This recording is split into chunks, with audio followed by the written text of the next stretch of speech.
Can you imagine if I had said no that day when I was asked to go to Poland? Always remember, some opportunities only come once, and we have to grab them.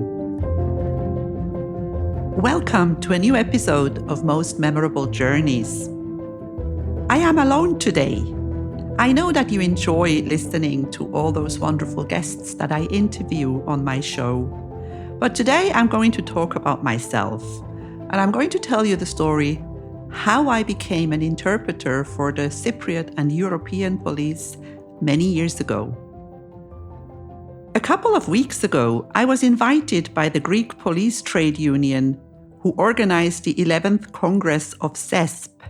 CESP means Comité European des Syndicats de Police, or in English, European Police Trade Union. They invited me to spend 3 days in Crete and to receive an honorary award for all my work as an interpreter and administrator that I have done for them in the past 17 years. I know that my Greek friend Petros has a lot to do with this invitation and with the award. I was truly humbled and extremely happy about this because we all want to be recognized. We want that someone appreciates what we do. Appreciation is a basic human need.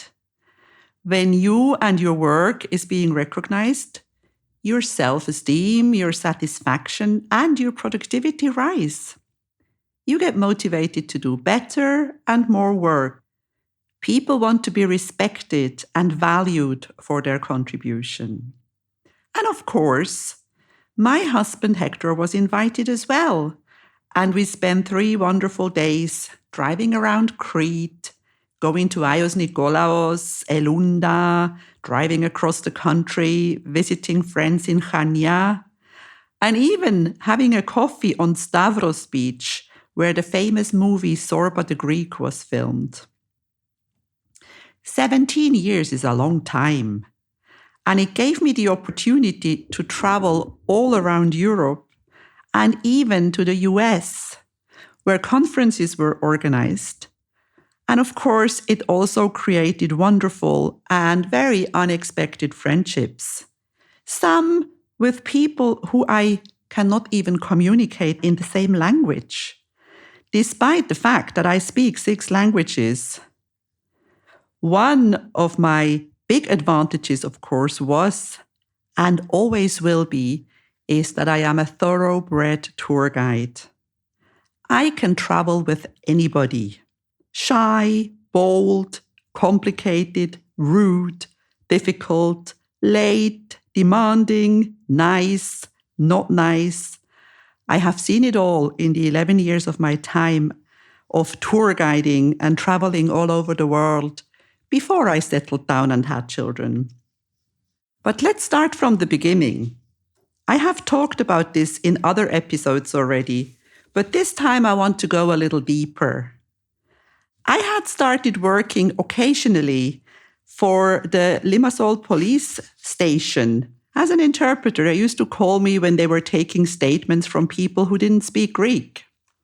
One day at the end of one of those interrogations, a high-ranking police officer started speaking to me and told me that he is the president of the Cyprus Police Association and that he goes to a couple of conferences every year and that he always takes an interpreter with him because he only speaks Greek. And he needed someone who speaks French especially because at the time the General Secretary of CESP was French. And even though everything was always sent in French and English, he wanted somebody who speaks French. When he heard that I speak both languages very well, he thought that I would be suitable for the job. And of course, I was intrigued and scared at the same time because I wasn't sure if my Greek is good enough, but I also know that some great opportunities only appear once. And when you say no, the door closes and people never ask you again. So I said yes. And sure enough, about 3 weeks later, I got a call from a secretary who asked me if I would go to Poland with a delegation of Cypriot police officers. And so I did. It was my first and very fascinating experience. I was absolutely terrified in that room on the first morning of the conference, but then started to relax when I realized that I can do this. The day before, we had met with Lech Walesa, the famous Polish statesman, dissident and Nobel Prize laureate. He was the leader of the Solidarity movement and led a successful pro-democratic effort in 1989 and ended the communist rule in Poland, and also ushered the end of the Cold War. In 1990, Walesa became the first democratically elected president of Poland since 1926, and the first ever Polish president elected in popular vote. And there I was, standing next to him and handing over a gift from the Cyprus Handicraft Center and explaining him what it is. He spoke in Polish to us, but when his interpreter translated something, he said, "No, that's not what I said." He corrected her, which was so funny because he obviously understood English very well. This conference in Gdansk was my entry ticket to a 17-year-long part-time job with the Cyprus Police Association. I did well, and many people were impressed, because I could speak to practically everyone, because I speak German, French, English, good enough Italian and Spanish to communicate, and of course, my ace up my sleeve, in this case, is my Greek. I started learning Greek many years ago in Greece, and I am fluent and I have a very good vocabulary. This conference in Poland ended with an excursion to Malbork Castle, where we had a barbecue, but my adrenaline was still so high from the work I had done that I wasn't very hungry, and I mostly drank vodka, actually too much of it, and I felt so sick on the bus and all the way home back to the hotel. As I said, from then on, the Cyprus Police Association didn't look for another interpreter. Over the 17 years, I worked with 4 different presidents. I helped one of them to become Deputy General Secretary of the European Police Trade Union. And of course, one of them became president. But more of that later. The second conference that I was going to took place in Velenje, Slovenia. And I had never been to any of the ex-Yugoslavian countries before. There was a funny little incident before we left. I was asked to go and pick up the tickets.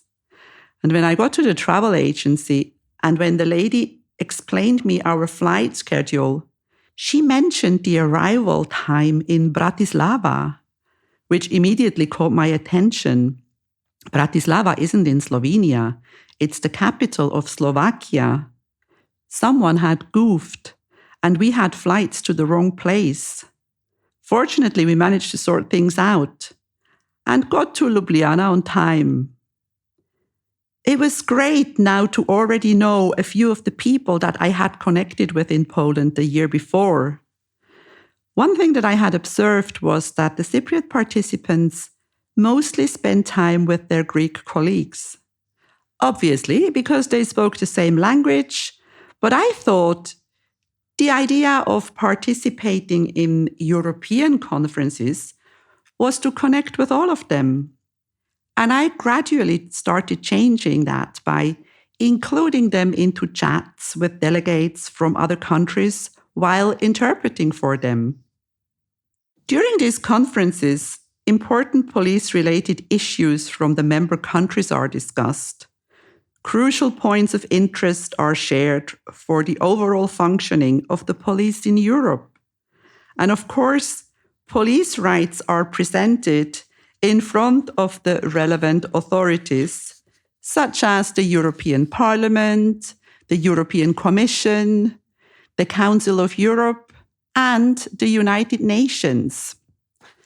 Of course, I am not going to disclose anything in this podcast that is or was discussed. And I'm not going to mention any names unless it's on a real friendship basis. During these conferences, the organizing country also wants to show the beauty of their places. And in Velenje, we visited the coal mining museum of Slovenia and descended underground with Slovenia's oldest working lift to the coal mining train, which led through historic scenes with dolls and audiovisual presentation of the miners' lives and work. We were served a beautiful dinner at the Velenje Castle, which was built in the 13th century and really looks like a fairy tale castle with its courtyard, picturesque walls and towers, and this majestic Renaissance roundel. During this conference, we also found out that there would be a congress in 2005, which would take place in Varna in Bulgaria, another country that I had never been before. One little handicap about living on my beautiful island in the sun is that Cyprus isn't so well connected to all European destinations. We often had to take 3 flights to get to a place. And of course, we spent lots of time in airports. And by the way, my book, The Soul Kit, First Aid for the Soul, which I published in 2018, was mostly written on flights or in airport lounges. In 2005 in Varna, a new executive board was elected, and I met someone who I became very close to over the years. My gorgeous friend Chantal. She was a member of the French delegation. We used to be the ones who laughed the loudest because we had such a similar sense of humor. And even though we are not doing this anymore, we speak on the phone regularly. And I am hoping that we will be able to get together soon. It was supposed to happen before, but COVID messed it up. Another thing that happened in Varna was that I helped the Greek delegation to have their first deputy general secretary elected. Actually, now that I remember, he was not the first. But I helped Michalis Karamalakis, who later became the chief of police of Greece and who was honored together with me in Crete 3 weeks ago. We were always close to the Greeks because we are neighbors, speak the same language, and the guys have each other's backs. Between Varna and the next conference in Leipzig in Germany, the Cypriot president changed. But the new president was already involved before, and he knew me and continued working with me. We traveled to Leipzig and enjoyed this beautiful town. And we demonstrated in the street about some police rights that I don't remember. This is the funny part of this job. Me, who has about as much in common with being a police officer as day and night, I really enjoyed all these things. And I had become quite indispensable within this non-governmental organization. I started helping Gérard, the French General Secretary, translating the final resolution at the end, and I was always included in drafting it.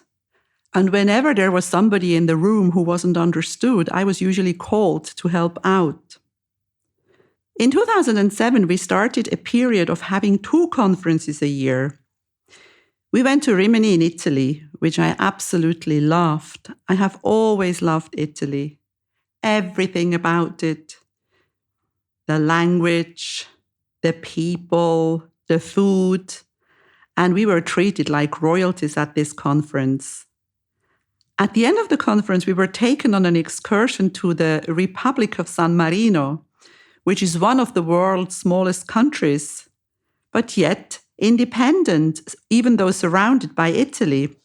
And I added it to my list of over 100 countries that I have visited in the world. The same year, I went to Bucharest for the first time. I had never been to Romania, and I was so excited to see that crazy but world-famous Ceausescu Palace. I was also a little shocked how backward some places were, and especially looking at some of the electricity wires all over the place worried me slightly. I loved the architecture and enjoyed the wonderful hospitality. In 2008, the first conference of the year took us to Wageningen in Holland, which is a very clean and green Dutch university town. Of course, I had been to Holland before, but never actually to this place. It was wonderful to experience this and go on walks with my friend Chantal. And we still share a joke about the wooden clocks which we all got at the end as a gift. The second half of 2008 was time for another Congress, which meant that a new executive board was elected again. This time we went to Novi Sad, and I had never been to Serbia before. Except for Budapest and Prague, these were not places that I would have gone as a tour guide. And I felt extremely grateful that I got all these opportunities. Novi Sad was a very interesting experience. But the one thing that I will always remember forever is stopping over in Budapest on the way back home. We had a long layover and decided to go into town and go somewhere and have dinner. As we were walking around the Budapest Hill area, I noticed a TV in one of the shops, which showed the tennis final between Roger Federer and Rafael Nadal in Madrid. I am a huge tennis fan and an even bigger fan of Federer, and I stopped to go and have a look. At the end, all of us were in that shop screaming and shouting together with the Hungarian shop owner and watched Federer win. In 2009, I traveled to Bosnia for the first time, and I absolutely loved Sarajevo. What a charming town. It lies in the narrow valley of the Miljaka River at the foot of Mount Trebević, and it was and is a melting pot of cultures and religions for centuries. One of the most famous places in Sarajevo is the legendary Latin Bridge, where the Archduke Franz Ferdinand of Austro-Hungary was assassinated, which started the First World War. The same year, we also traveled to Malta, the island country located in the central Mediterranean, another place where I had never been before. Malta has a lot in common with Cyprus. Both countries were British colonies and inherited British systems. They also drive on the left side of the road, and both countries have been molded by centuries of foreign rule by various powers. On the occasion of this conference, we were invited to the presidential palace, and I met the president of Malta, George Abela. In 2010, we went back to Slovenia, but this time to the mountains, to Kranjska Gora. And once more, I realized how very beautiful Slovenia is. Kranjska Gora is an alpine resort, and I had known it from World Cup ski races. It's so funny how we remember certain things which happen at certain places. During this conference, the Soccer World Cup was happening in South Africa, and during one of the sessions in the conference room, I was watching the scoreboard on the internet of a match between Spain and Switzerland, where Switzerland actually beat the Spaniards, and the Spaniards became world champion at that event. In 2012, at the Congress in Santander in the north of Spain, one of my men was elected Deputy General Secretary for the first time. This meant that we would be traveling even more and also attend the executive board meetings.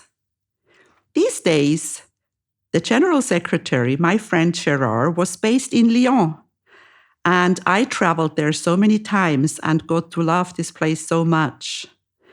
Lyon is known for its historical and architectural landmarks and is a UNESCO World Heritage Site.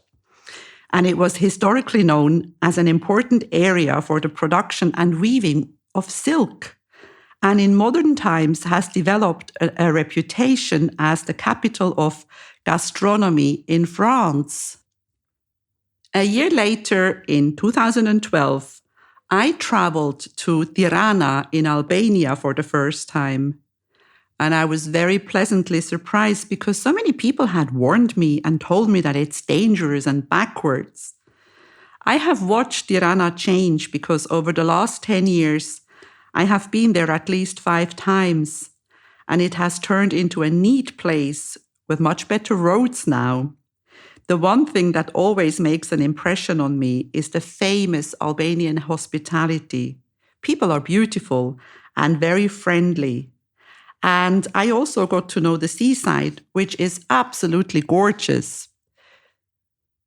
The seaside from Durrës down to Saranda along the Ionian Sea is amazing, and so many nearly empty beaches, definitely worth a visit. In 2013, we were invited to go to North Macedonia. At the time, it was still called Fyrom, the former Yugoslavian Republic of Macedonia. But then the dispute with the Greeks over the name was settled. Traveling to North Macedonia for us was easy because we just needed to fly to Thessaloniki in the north of Greece. From there, we were picked up by the organizer with a little bus or a car, and then we were driven to beautiful Ohrid. This is a very fascinating part of the world. The lake is considered the deepest and oldest in Europe, and the beaches are beautiful and clean. I loved buying the famous Ohrid pearls, which are made of shells.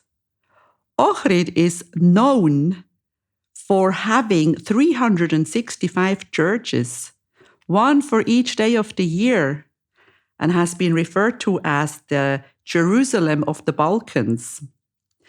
The city is rich in picturesque houses and monuments, and tourism is predominant. In 2014 and 2015, the conference and congress took place on our island in Cyprus, in Paphos. And we had lots of fun organizing it. Well, they had, the Cyprus Police Association. On the occasion of this congress, a Cypriot man was elected president of CESP, president of the European Police Trade Union, and I became his personal interpreter and consultant. I organized all the trips, and there were many, because the president was often invited by the member countries to attend their elections or other events. These were 3 very intense and extremely exciting years. We traveled at least once a month, or even more sometimes. And as mentioned before, had to stop over often, either in Athens or Frankfurt or Munich. And I started feeling that these airports were like another home. And I also started doing administrative work for CESP. Let me tell you a little bit about the highlights of these 3 years with the president. We had to attend the sessions of the non-governmental organizations at the Council of Europe in Strasbourg every year. And I absolutely love Strasbourg, but getting there was a headache because there were no flights. We used to fly from Larnaca to Athens, then onwards to Frankfurt, and then we got on a 3-hour bus ride to Strasbourg. The bus was part of the flight ticket. It was a bus with a flight number. We often got invited to sports days and events on the Balkans. I don't know how many times I have been to North Macedonia, and I got to love this place a little more every time. The people were so hospitable, and I have friends there, I believe. On one of our visits, we drove from Skopje to Kosovo, and I got to experience this little country as well. Some of the most memorable trips were to Montenegro. What a beautiful country, amazing beachfront. And then driving along the sea to Perast and Kotor is something that I will never forget. On one of the trips, we stayed another day and drove from Budva to Dubrovnik in Croatia. So much beauty all along. Once I was in Podgorica, in the capital of Montenegro, with a group, and someone needed a suit for a wedding. And so we also combined our conference trips with a visit to the tailor. During a visit to Bosnia, we were invited to go river rafting on the Tara River, which flows from Montenegro into Bosnia. Going to the start of the rafting, we drove through these beautiful forests, which I always notice when I fly home to Switzerland and I look down from the plane. This was so much fun, and we had to show our ID cards before we started because we were river rafting from one country into another. Now, let's put it up a little higher, because one of the most memorable trips during those presidential years was probably visiting Crimea, 1 year after it had been annexed by Russia. And we were going around Sevastopol and Yalta. We visited the Livadia Palace, which is a former summer retreat of the last Russian Tsar Nicholas II and his family in Livadia in Crimea. The Yalta Conference was held there in 1945, where President Franklin Roosevelt, British Prime Minister Winston Churchill, and the Soviet Premier Joseph Stalin made important decisions regarding the future progress of the war and the post-war world. The main reason for our visit was to attend the Black Sea Fleet Parade, a demonstration of power and might on this Sunday, which I will never forget, and I often think of now when I watch what is happening between Russia and Ukraine. In October 2017, I was offered a special treat from the General Secretary. He was invited by the New York Police Department to attend a big conference in Las Vegas. He asked me to go along because he appreciated my work and wanted to give me a little incentive. Of course, I took the opportunity and stopped over in New York before the conference, and then spent some amazing days with the American police. They do things big. I have never been to such a conference in my life before. They hosted us at the Venetian Hotel, took us to some amazing places, and I even had some time to get together with my Swiss friend Sonja Banz, who lives in Las Vegas. This is just a part of all the things that I experienced in those 17 years. Can you imagine if I had said no that day when I was asked to go to Poland? Always remember, some opportunities only come once, and we have to grab them. I am so grateful for this experience. And I never thought that after my 11 years of tour guiding, I would be able to experience something like that again. I am grateful for all the fun and laughter that I had with these crazy guys who I traveled with. I could tell a lot of stories, but I won't, because that would be betraying the trust that they put in me. And I loved it when their wives came along sometimes.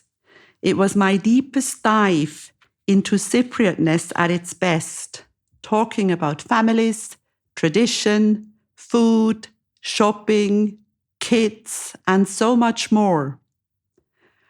At the end of my president's term, it was also time for me to say goodbye. A new executive board was elected, and I wish them well. They have already done a term, and they are doing amazing. At this point of my life, I am hoping to be able to travel for this podcast. I am hoping to find a sponsor, either someone who supports me financially, or maybe an airline, a hotel chain, or any other hospitality or tourism company. Let's see what happens. I am working on it, and I wonder if I will be lucky a third time, doing what I love and getting paid for it.